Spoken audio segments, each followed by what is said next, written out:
शरद पवारांनी शेवटी गुगली टाकलीच. सुनेत्रा, पार्थ यांना वगळून दोन्ही राष्ट्रवादी एकत्र येणार. देवेंद्र फडणवीस पळत पळत दिल्लीला.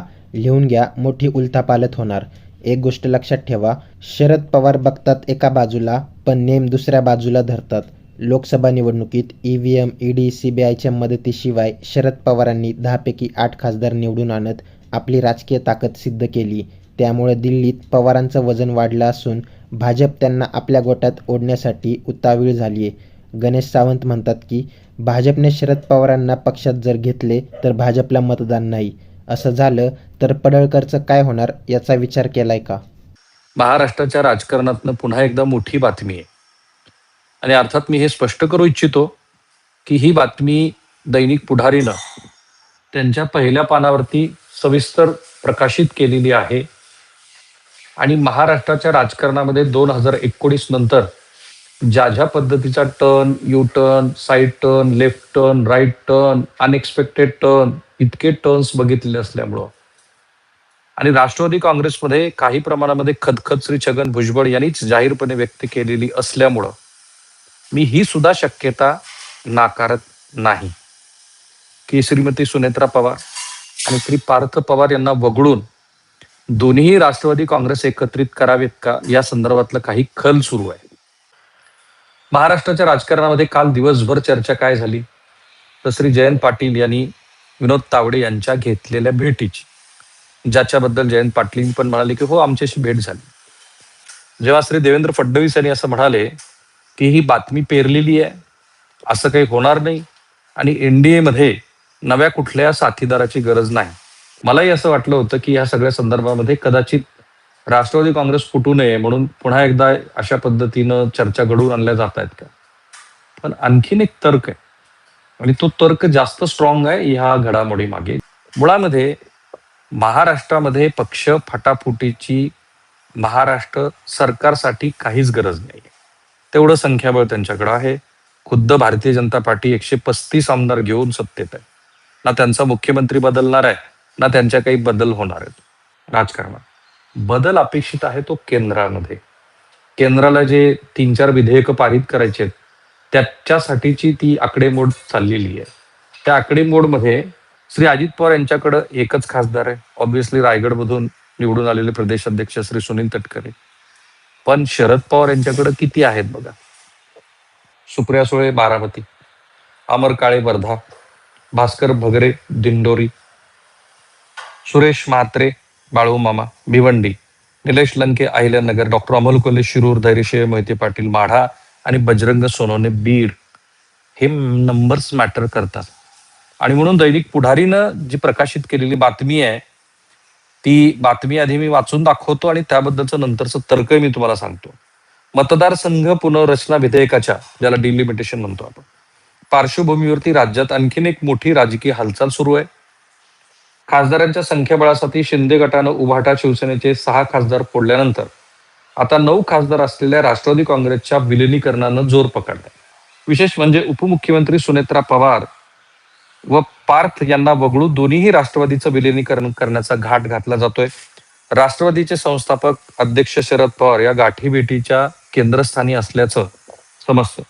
राष्ट्रवादीच्या विलिनीकरणाला पक्षातील अजित पवार गटाचे काही नेते आणि आमदारांनी काही महिन्यापूर्वीच उघड विरोध केला होता. पण उपमुख्यमंत्री सुनेत्रा पवार आणि त्यांचे चिरंजीव खासदार पार्थ पवार यांच्या कार्यशैलीवर अजित पवार गटाचे नेते आणि मंत्री आमदार यांची नाराजी वाढत चालली. ही नाराजी आता इतक्या टोकाला गेली आहे की दोन्ही राष्ट्रवादी काँग्रेस विलिनीकरण करण्यास अजित पवार यांच्याबरोबर मातब्बर नाराजांची सहमती दर्शवली असल्याचं सूत्राचं म्हणणं आहे. अजित पवार गटाचे प्रदेश अध्यक्ष आणि एकमेव खासदार सुनील तटकरे यांनी या संदर्भात अजित पवार यांची भेट घेतली.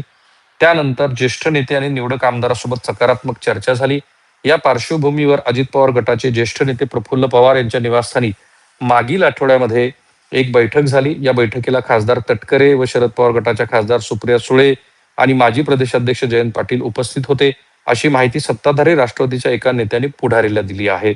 या सर्व बैठकात उपस्थित असलेल्या नेत्यानं राष्ट्रवादीच्या दोन्ही गटाचं विलिनीकरण अचानक का जोर धरू लागलं याची कारणं सुद्धा विषद केलीत.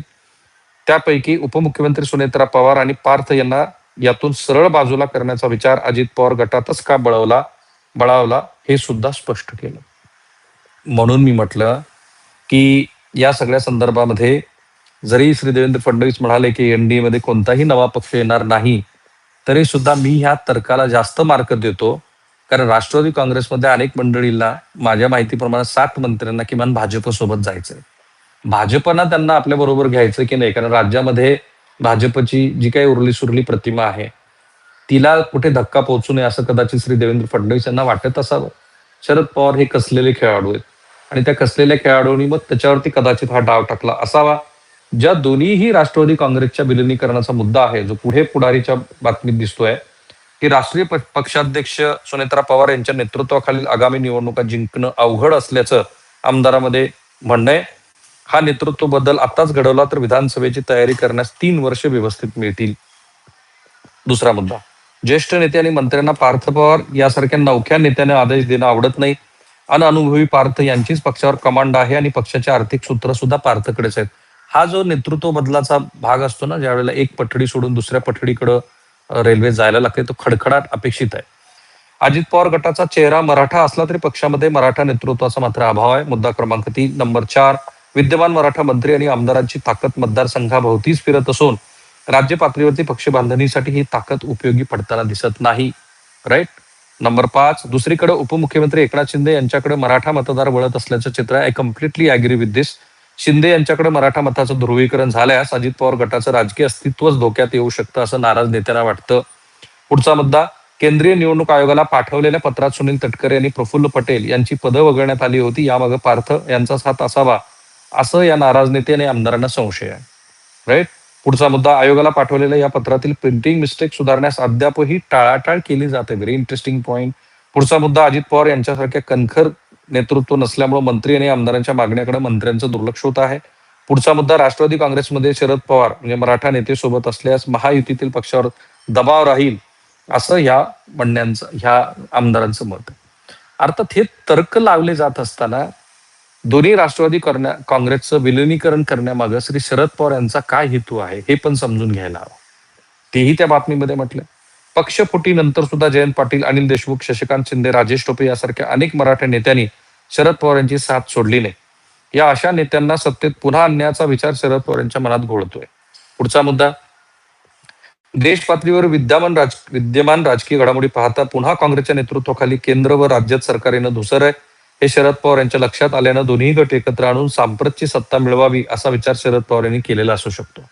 पुढचा मुद्दा, कारण बघा, शरद पवारांच्या 1998 नंतरच्या राजकारणाचं प्रारूप काय, तर सत्ता. 2014 ते 19 या काळात राष्ट्रवादी काँग्रेस सत्तेत नव्हती तर किती मोठी मेघा भरती भारतीय जनता पार्टीनं करवून घेतली हे आपल्या लक्षात आहे. पुढचा मुद्दा, भाजप सोडून पक्षात आलेल्या हर्षवर्धन पाटील यासारख्या नेत्यांचे राजकीय पुनर्वसन या निमित्तानं होईल. आपल्या जवळच्या नेत्याची केंद्रीय मंत्रिमंडळामध्ये वर्णी लावण्याची संधी मिळेल. केवळ मराठा मतावर विसंबून न राहता आगामी निवडणुकीच्या दृष्टीनं अजित पवार गटाकडील प्रफुल्ल पटेल, सुनील तटकरे, छगन भुजबळ यासारख्या बड्या नेत्यांची गरज शरद पवार यांनी हेरली आहे. एकनाथ शिंदे यांच्याकडे मराठा मतदार वळत असल्याची शरद पवार गटालाही चिंता वाटते. पुढचा मुद्दा, उभाटा शिवसेनेचे 6 खासदार फुटल्यानंतर शरद पवार गटालाही खासदार फुटीची चिंता आहे. खासदार अमोल कोल्हे यांच्या वक्तव्यानंतर या चिंतेत आणखी पडलेली भर आहे. पुढचा मुद्दा, केंद्रीय तपास यंत्रणेच्या धाकधुकीतून मुक्तता. ते खरंच आहे. पुढचा मुद्दा, सत्तेत सहभागानंतर सहकारी व खासगी संस्थांच्या संरक्षणाची खात्री.